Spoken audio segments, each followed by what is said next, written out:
Yo,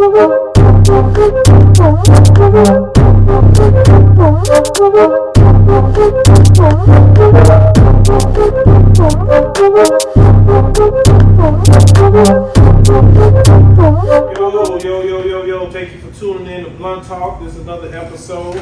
This is the holidays. We celebrate Memorial Day. Me, myself, Troy, aka Bone. We got a special guest. He definitely was in the military for how long? Joe? 10 and a half years. 10 and a half years, but also his name is Joe. This is my brother. We got my man Tim, the cameraman in the background, aka cameraman, get it right. I got my wife Tamika in the back and my sister in the back. Tim's wife, Shakita. Hey. Hey. There you go. So we're gonna go right into the topic. My brother Joe definitely been in the military. He has told me a lot of things about what goes on in the military or whatever. You know, we just here to salute you for all the service that you put in and put the work in, and you know, and America really ain't gave you guys enough, you know, but you know, like we said, we family here and we salute you. We're here to celebrate you. Man, can we get a good clap real quick? So, I want to start it off. okay. So, Joe. Yes, sir. How long have you been a spy?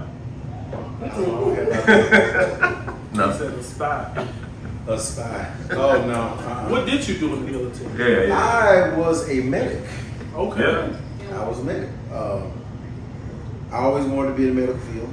And actually followed my mom.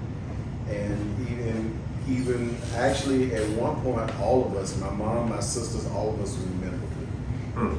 So initially I had aspirations of becoming a doctor. Got accepted into Morehouse College.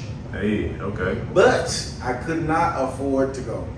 So it was either Morehouse College or military. So couldn't afford to go to Morehouse. Went to Army straight out of high school. I always inspired to have my education. So even when I was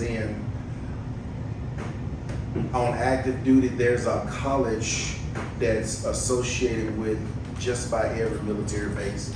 So I went to class during lunch times, then I turned around, went back to work. Then after work, the way they had it organized, I could take 2 additional classes at night. Okay, tell me this. I didn't mean to cut you off. No, I want to know the good stuff. The good stuff, like, what did you see? I mean, I don't know if you've been in any wars, because we had a few wars and you were still in the military then. Because I know when I was much younger, when we had the Gulf War. Yeah, I was still in high school during the Gulf War, but the military was starting to change because I joined in '92, and the role of the military was starting to change. It went from war to peacekeeping, because back in that time, that was with the whole issue with Bosnia. Okay. And at the time, I was assigned to a combat support hospital. Okay. And there were only 2 combat support hospitals in all of Europe for the military. And my unit was in Hungary, and the 212 was down in Bosnia. So you got a chance to travel a lot. Yeah, I went to, I spent 3 years in Germany, and while I was there, shucks, I went to Africa, I went to Czech Republic, England, Austria, Hungary, and I think I named them all. So the military is pretty much good for people that, you know, just want to, you know, get an education out of it, but you also get a chance to see the world, you know what I mean? You and can. also get an education.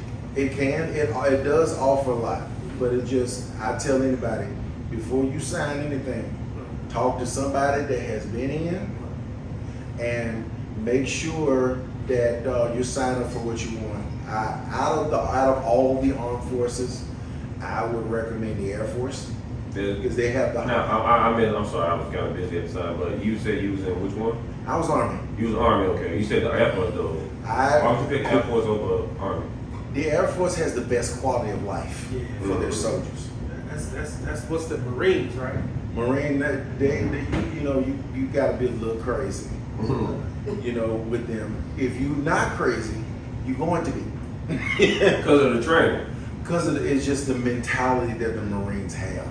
But I tell you what, when it comes to Marines, you send them somewhere, losing is not a part of their vocabulary. They're not. Them some bad boys. You can count on them to get the job done. I give them that. The only thing that's bad is, see, the Marines is the ground forces for the Navy. Right, gotcha. Right. So what sucks in the Marines is, okay, the Navy gets most of the money and kind of Marines get what's left, you know. But man, our military, I have to give our military is awesome. Because man, let me give you an idea. So lately, I don't know if y'all been paying attention to the news, to where they're allocating billions and billions of dollars to go to the military. Okay. And our equipment costs money. Money. Let me give you an idea of how much. Now, the UH-60 helicopters, those about $10 million each. Now, one unit can have like 30 of those. Wow. That's one unit. I was a flight medic. Our unit had, I said, about a good 10, smaller unit.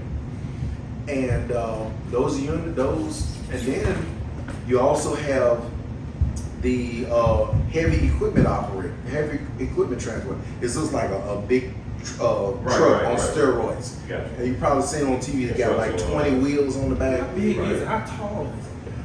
Those things are huge, bro. Now, imagine now, for the truck, that's $1 million. Right. For the trailer, that's another $1 million. One unit can have like 40 of those. That's just one unit. And we have several units throughout the military that has a transportation unit. Now, those aircraft carriers, the ones that's out there, they got all the planes that you can take off. Right.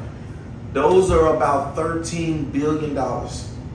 And we got about, if I remember, I think a little bit less than 20 of those. How old was you when your first tour, when you first signed up? I signed up out of high school. I was 18. 18? I was 18. And your first tour was what? My first duty station was down in Louisiana. Louisiana. Then, and was that your first time in Louisiana, or was like?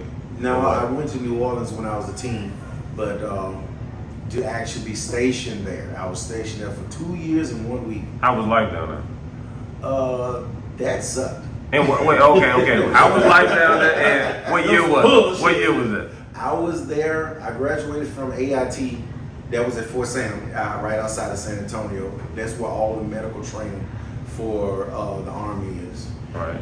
And I was there from March 1993, okay, to March 1995. My way out of there was I put in my paperwork to go to be a flight medic. So basically what a flight medic is, I'm a medic, but basically anybody that's sick that needs to be flown ideally out of the war zone. Right. We pick them up, I treat them in the air, and then we take them to wherever, whether it be the hospital, whatever. So now, okay. So you would rather fly in and out of a war zone to pick the people up than stay in Louisiana? Right? But it was exciting. You know those UH-60s that I was telling you about? Yeah, I get excited. I love all kind of war movies, everything. Those aircraft can get up to 194 nautical miles an hour, which is about over 200 miles an hour driving. A helicopter. You talking about a helicopter? The helicopter is so amazing it can actually do a loop all the way around. They never do it because they'll get in trouble. Right. But I remember my first flight, and the officers, which were the pilots, said, Private, well, I was a specialist at the time. Specialist Nathaniel, I believe this is your first flight with us. I said, yes, sir. He took that aircraft.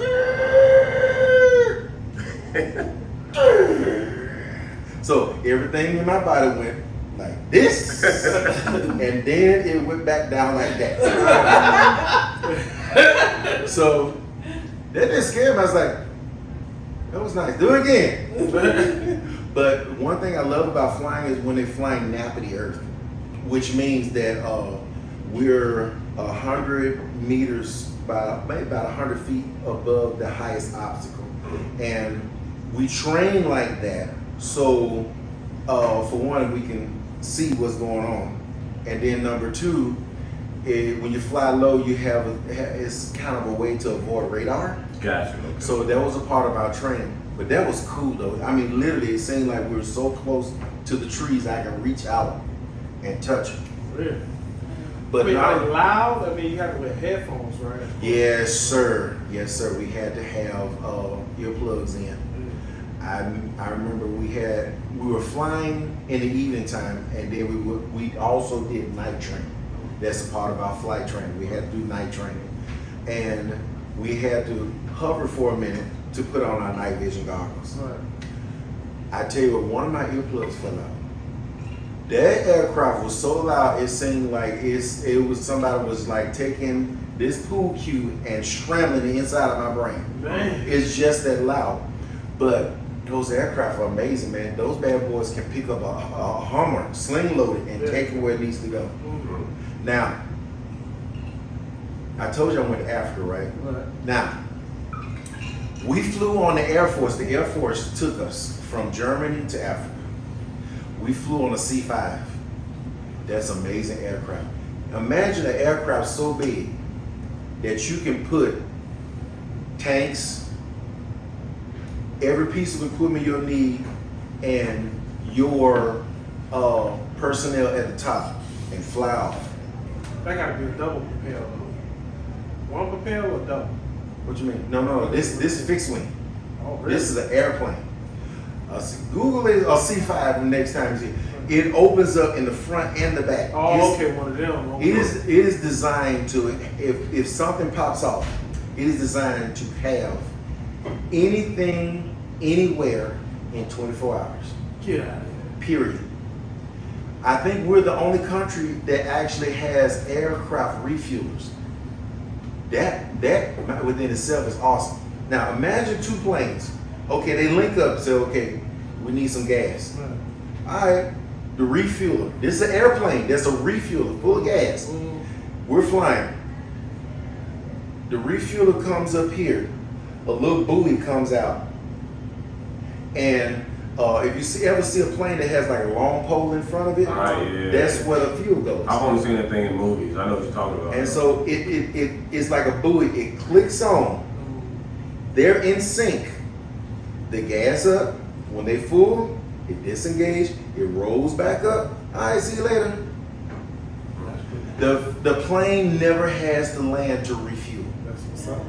Somebody just meet it in midair and just continue. I wish we had that Right. in real traffic. When some cop pulls side of your truck, load me up, I keep going. Shit. You be mad as hell, the guy you stop at the gas station. Everybody be mad. Like, I'm late for work and I gotta stop at the gas station. So you went to Africa. What part of Africa did you go to? Okay, this was a medical mission. It was sponsored by the Air Force, and it was a joint service mission. We had Air Force, we had Navy, and we had Army. Okay, we flew into this small country called Republic of Benin. It's right between Nigeria and Laos. Real small country. Now the capital is Cotonou. We flew into Cotonou. Cotonou is touristy, modern, first world, what have you. I mean, it's just decked out for tourists. Like kind of what they're Ghana now, huh? Right.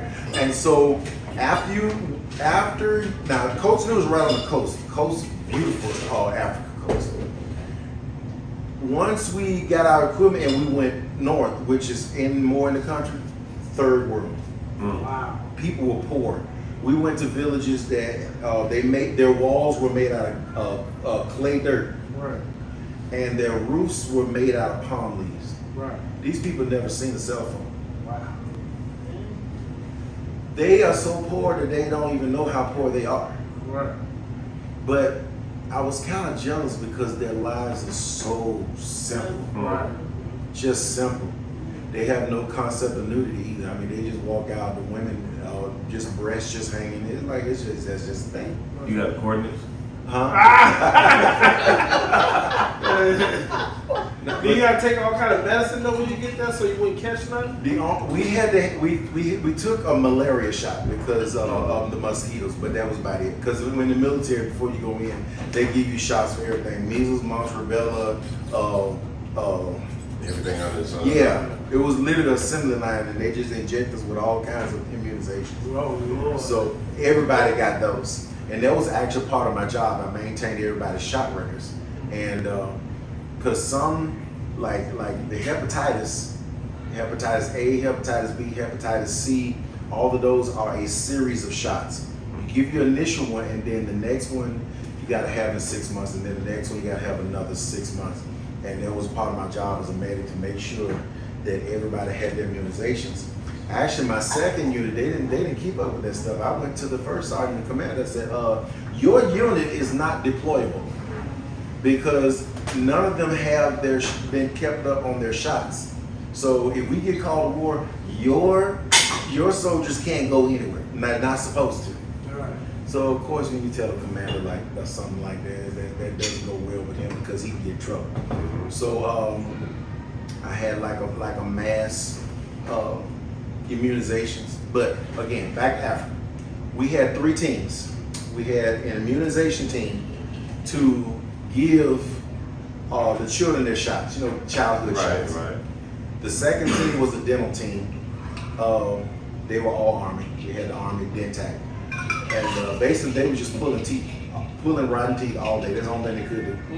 I was a part of the actual medical team where we would actually medically diagnose, and we treat what we could treat, and then that's about it. I mean, I've never seen somebody that actually had polio before. I mean, literally, this man's foot was gone. He got flies all over his foot and all those other stuff. The only thing we did, we just soaked it in betadine to make sure that it didn't get infected, but it's really the only thing we can do. But polio is curable in the United States. Why come it's not in like Because it's a third world country. Polio is actually one of the shots that we all get. So in first world countries like ours, basically we've been immunized against it to where it doesn't exist in first world country. But basically you're dealing with third world country where people live in villages and where they're just dirt. These people are really poor. And we just did basic medical treatment. And but it was a nice place, man. And we took a day off. We went into the villages, and just to buy some things. Man, I got little wooden statues, little wooden masks, and little stuff like that. But they'll actually barter with you. No danger? No, it was good. Because y'all probably uniformed up and everything. No, we're civilian clothes, but they know that so- we were not natives. They know. They can tell by the way we dress. Even in Germany, I remember going into a store. I'm real jealous right now. First of all, I'm letting you know that. I went into Germany and I was in line just buying some stuff, and the guy spoke German all the way up until he got to me, and then he started, "Hello, how may I help you?" I'm looking around. How you know I was American? I always got the same answer: because of the way you dress and because you're black. Ain't no Germans, ain't no black Germans? The very few, but they also had a lot of African refugees. Okay. But they all, that's their country. They know the difference. They know us. They They just know. know. You can't hide. I feel you. And the thing is, in Europe, English is a part of their school curriculum. So if y'all ever decide to go to a European country, don't assume that they don't know what you're talking about. They may not speak the language because they don't, they don't communicate. It's their language. Right. But they know what you're saying. They have American radio stations that play nothing but American music. They have TV shows, our TV shows that they watch. So they're constantly being exposed to English.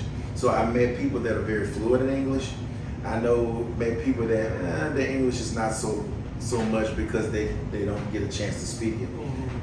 And then I met some that don't speak English at all, but all of them know exactly what you're saying. But back to the cost of our military. Now, those submarines, them nuclear submarines, those are $500 million a piece. Nuclear, right? Yeah, nuclear submarines, them big tube things that look like submarines, those are $500 million each. But I hear they say that the Chinese is building ships quicker than we can build one. But you know what? I have to give it to the Navy Asian is old. population.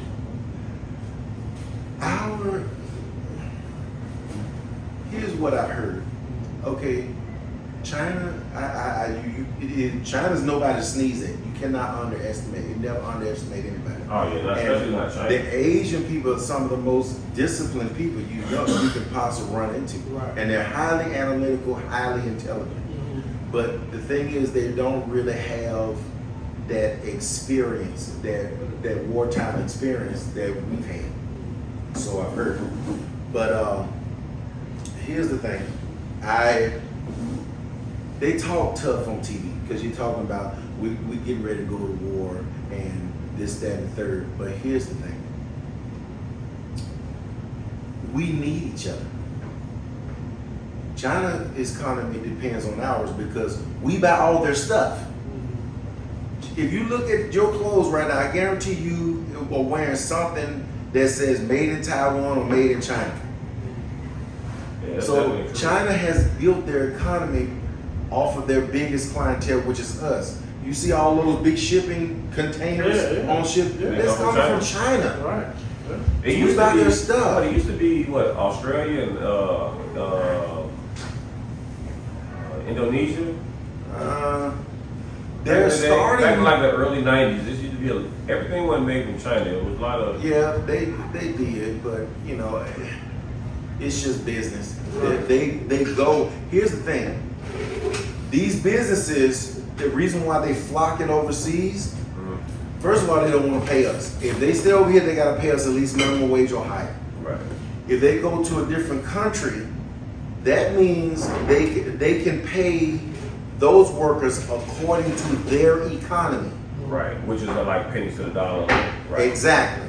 So they're making hell of money by selling it to us, but it's made overseas. They can pay them $1 to maybe $2, $3 an hour. And we paying what $150. We playing with Exactly. scale here. Yeah, Exactly. Yeah, For those shoes that them Jordans that's $200 plus, them Yeezys that's $400 some dollars. Those Yeezys will probably cost about $40 to make. Of course, you know, with the shipping, this, that, and the other, but $40, that's only 10% of what they're actually selling them for. Exactly. That's the reason why Adidas and all these other companies are raking in billions of dollars. It works. And then now, DeSantis with his stupid ass. I'm sorry, you know, that he fought beyond stupid. Are you talking about the Down Yeah, in Florida. yeah, Florida. Yeah. He's getting rid of all of the illegal immigrants. The reason why we're not paying $5 for one tomato is because of this cheap labor. You know what I'm saying?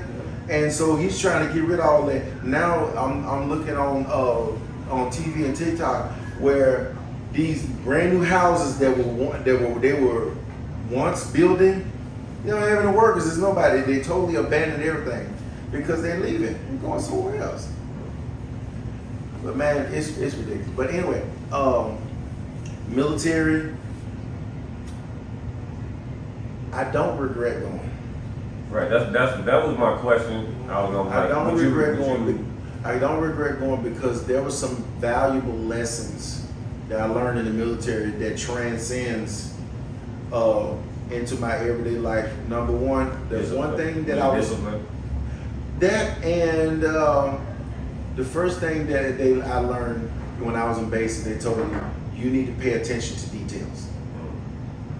Pay attention to details. Pay attention to details, which means that basically you need to be more observant of your surroundings. True. That's necessary in times of war Okay. because it could mean, in times of war, it could mean the difference between life and death for you and the people that's with you. That's right. We actually went through training to where they actually had booby traps. You really can't. It's a fine, like, booby trap. It comes across. They have like a fine fishing line. It's so small to where you would literally won't even see it. Walk up on it and just boom. It's crazy. Another thing that I learned that that helps out a lot is just always follow up.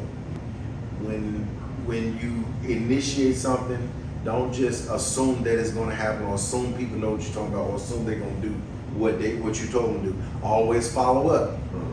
Even if you you do something you get denied, follow up again. Sometimes if you find out why they denied it, fix it. Then you can turn around and get that no turn into a yes because you followed up with it. Right. So good lessons. I don't know about the military now as far as the status, because I left. I signed out December of 2002. Okay, so was you in there? I remember Desert Storm. I was in. You in there? I was in 11th grade. That happened in 1991. I was in 11th grade. Okay. You say you what, 90? Yeah, I graduated in 92. Yeah, but it was crazy. Even at that time, when I was going in, they were considering reducing their forces, and they actually started. They were giving people early retirement. They was actually talking about getting rid of the Patriot missile. No, what's that? That's the Patriot missile. Like in Desert Storm, Iraq had the Scud missile. Oh, okay. The only missile that we had that could take it down was the Patriot missile. So that was effective in taking down the Scud missiles. They were considering getting rid of those, but then stuff started kicking off in Bosnia. So it's like, all right, wait, hold on. We need to pump the brakes on getting rid of people because this is getting out of hand. And it's always been something. I mean, it was horrible. Milosevic was almost like World War II again, to where he felt that these group of people were inferior and they systematically were eliminated. Just like they literally lined up these people, shot them in the head. They fell in the ditch and left them there to rot. And what country was this? This was in Bosnia. What group of people versus what group of people? It was the Muslims.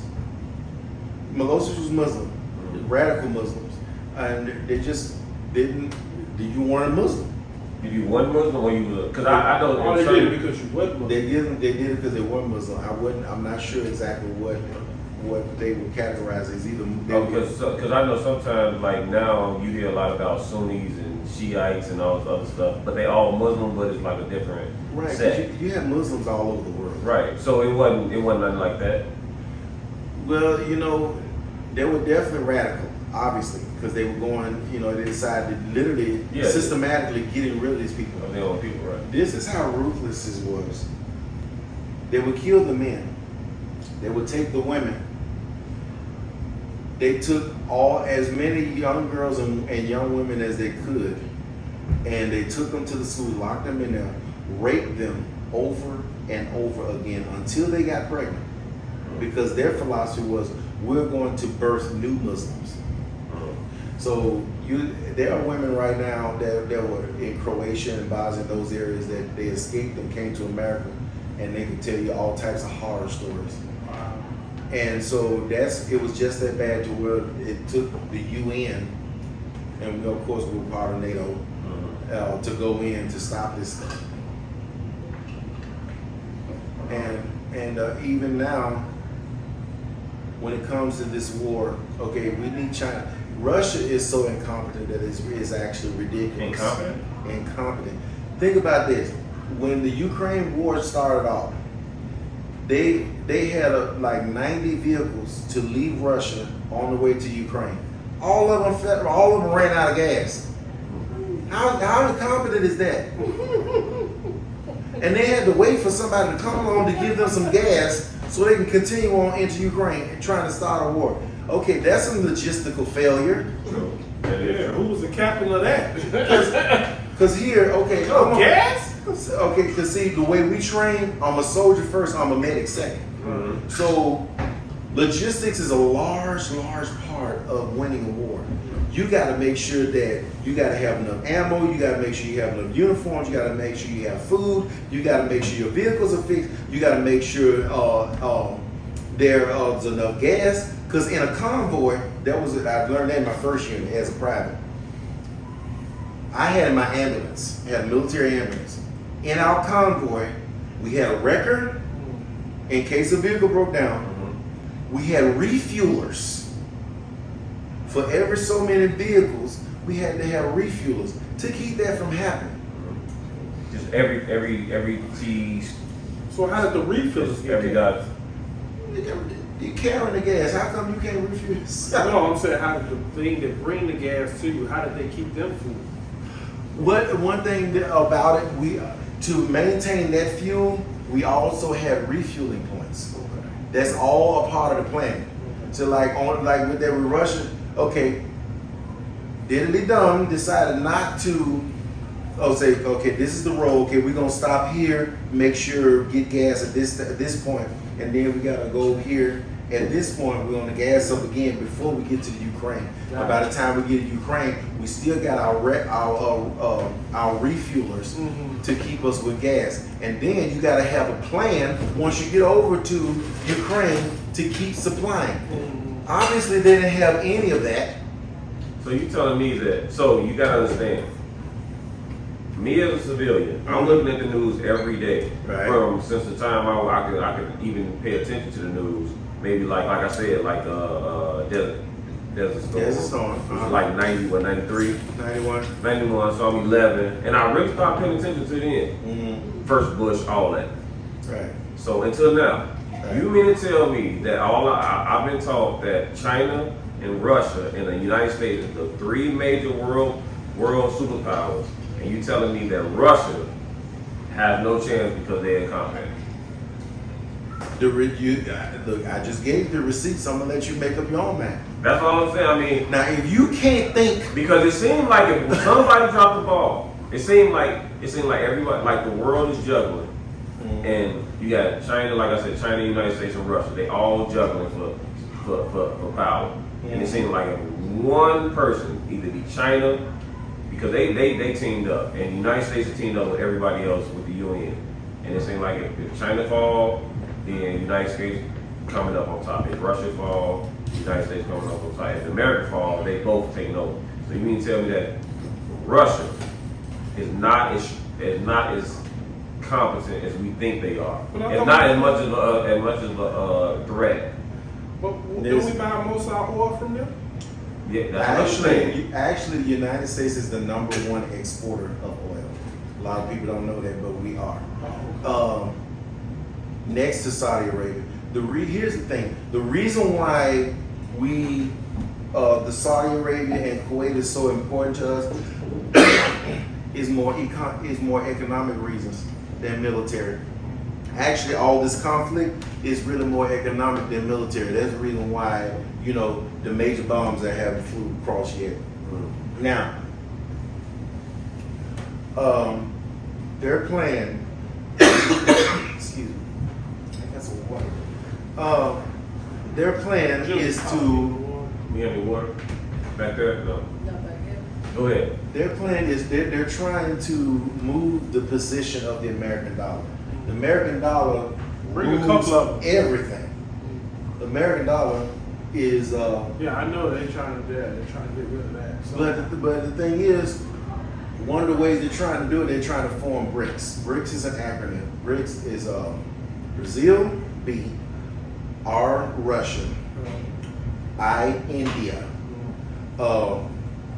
C, China, and then lately South Africa joined. Okay. Because a lot of them, they're just sick of the United States bullying everybody.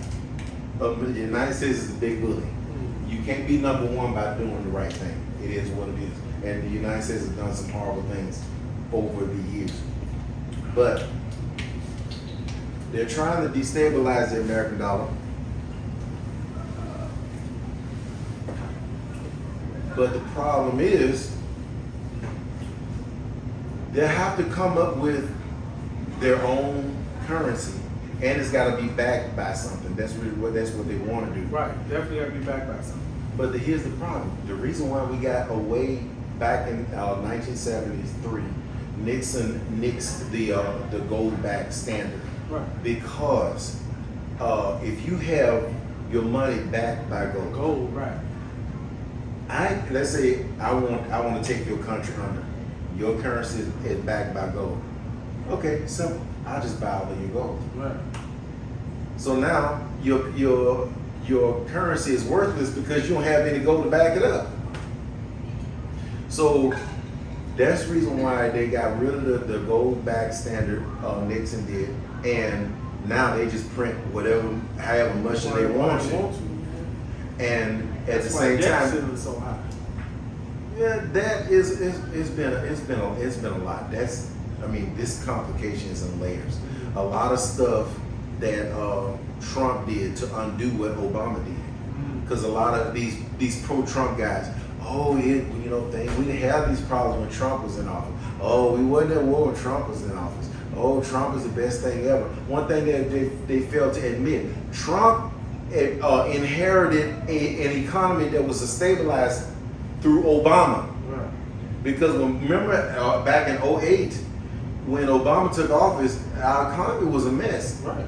The housing crisis was going on at the time. All these banks, I had to do these big bailouts of these major companies. A lot of these banks went under. Wachovia went under. Washington Mutual went under. A whole bunch of banks. Wells Fargo bought a lot of stuff. Wells Fargo, I think, bought Countrywide. Remember Countrywide? Mm-hmm. They were giving all of these loans. Yeah, it was. And all those loans defaulted. It was a lot of fraud going on. A lot of appraisers went to jail because they appraised these houses and they know that they weren't. It was a mess. Obama inherited that and then cleaned everything up, put some things in place that we needed, and then here comes Trump with a nice improved economy from back when Bush left, and he tried his best to undo a lot of stuff that Obama did. The reason why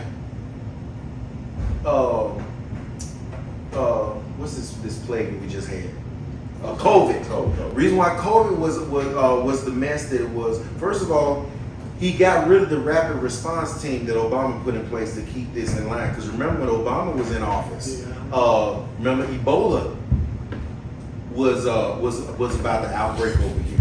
But because they had a rapid response team in place, they nipped that in the bud, and most people don't even remember it. Right. But remember in 2020, everybody was warning Trump, this is a mess, you need to do something. He blew it off and said, oh no, this is just a ploy by the Democrats, to get in office, to get their president in because it was an election year. Whenever you ignore something like that, it gives a virus time to grow and to mutate. That's the reason why we had the original strand of the COVID, then they had this variant, then they had this variant, then they had this variant, because it got so out of control. It's something about viruses. They know when they're under attack, but in their way to survive, they mutate. That's the reason why we had so many variants. A lot of people don't know that the reason why they call it COVID-19 is 19 major variants of it. COVID-19 is just, remember SARS? Mm-hmm. Right. That's what COVID is. It's SARS. It's just over time just mutating. Now, when you was a medic in service, did you deal with any of that type of outbreak in the other countries? No, it was strictly peacekeeping. So we just getting biological warfare here. Pretty much, because the peacekeeping, because actually. So where did it come? There's a lot of theories behind that. So many theories. Yeah. There's a lot of theories behind that. nobody really knows for sure. Everything, because you know, stuff like that's classified. You get shot if you knew the truth. Right. Because they would shoot you, and their excuse me, he knows too much, and it's for the sake of national security. So just to keep you safe, Nobody knows. Nobody knows. Nobody. But the thing is, in Bosnia, those people were they were ready to fight. They wanted to continue this. So basically, we were just the big brother that's standing in the middle of two siblings that wanted to fight. They didn't really want us there. What made you get out of it? What made you The military, I just got sick of it. Just goes back to my original. I never wanted to go to the military. I wanted to go to college. That's what I But you wanted to spent do. so many years in it. I know that wasn't planned. That was just life. It just, not only girl, I know what you're talking about. You just like, Right, it because just happened and then time flies. I get it. Because here's the thing, I signed up for 4 years initially. Okay, they put me at Fort Polk. It sucked. I looked for ways to get out. Mhm. Okay, so I got accepted into flight medic school, and they were gonna send me to Germany, but I had to extend for 9 months because I didn't have. You have to have a minimum of 2 years time in service to go overseas. So I extended for 9 months to meet the 2 year requirement. Because I was supposed to get out 96, September 96, and that put me to July 97. Okay. Now, I did not want to get out of the military in Germany, so that means I had nothing set up, and I was not going back to Mississippi. I just wasn't going to do it. I was not going to do it. Wow. The reason why I left, joined the military, is that was my way out of my mama's house and out of Mississippi because they had nothing to offer. I wanted to see the rest of what the rest of the world looked like. And so then I couldn't sign up for just, re-enlist for just 2 years because it'll put me in a position where you gotta have a minimum of 13 months left time in service to go back to the United States, so I had to sign up for 3. So here we go. Sign up here, re-enlisted for another 3 years. They sent me to Fort Hood, Texas after I left Germany. And at that point, I just got sick of it. I just got sick of it. Wanted to go back to school, and the great thing about it, I signed up for the GI Bill, and the longer you stay in, the more the GI Bill grew. Right. So I started out with back in '92, it was only 10,500. By the time I got out, it was about over 30 grand for school. So that's just the way it worked out. But I had gotten quite a bit of rank while I was in, and I signed up for 3 years in the National Guard. So 7.5 years active, 3 in the Guard. But it was good that I got out because, of course, Afghanistan kicked off in around 2001, 2002. Right. 1 week after I signed out, they put a stop loss on everybody. Nobody could get out because they were short and they were sending people to Afghanistan. So I missed going to Afghanistan and all that foolishness by 1 week. All right, probably saved your life too with it. Well, No, I he's was in a the medic. medical, right? No, I mean, but still, he's still in the field. You in the medical, you still got to pick up troops from in the middle of war zone. But he had No. rank then, so Actually- it was like, no, nigga, I'll wait for that helicopter to get here. Oh, okay. Actually, this is the way it was designed in my first unit, because we was actually a cavalry unit. If somebody gets hurt, I'm not on the battlefield. I'm back in the rear with the commander and the Okay. first sergeant. Right. The soldiers, they bring the wounded from the front line to a casualty collection point in the rear. That's where I'm at. Because they can't afford to lose me. They're a little bit more expendable than me. So I would treat them do treatment at the casualty collection point, and I'm the guy that decides who lives, who dies. If I'm gonna have them in a mass casualty, you see those people shocking and doing CPR, we don't do that mass casualty. He's dead. We don't have time. Really? I have to save. You see this shit? Hey, look. I have to save. The one- It's only one me, and if you got 20, 30 people wounded, and everybody gushing in blood, and this, that, and the third, and I have to make the decision on who gets saved. But if he's okay, he's not breathing. You said he looked at himself? Just put him over there as expected. We can't save him. It is what it is. I gotta go save this guy. If I stop the bleeding with him, he can survive and heal and go back to war. Now, That's what I was like, saying. so, I'm looking at the clock, Mhm. and we've been going for a nice amount of time, and I really hate to stop it because we gotta keep the ball rolling. But I want to ask you just one question before we wrap it up. Okay. So how does that play, and how did you switch from being a medical guy, from being an ordinary civilian, to just calling shots like that? You get what I'm saying? Like, that's not a shot I can call to be like, he's done, we gotta move on. Is that part of training, or is that something you just pick up in the long field? That's a soldier. Remember, I'm pretty sure y'all seen all the yelling and all the stuff that goes on in basic training. Basically, these drill sergeants have 8 weeks to train your mentality from being a civilian to a soldier. And I've been in for a while, so I got ranked. So I actually had soldiers under me that I was responsible for.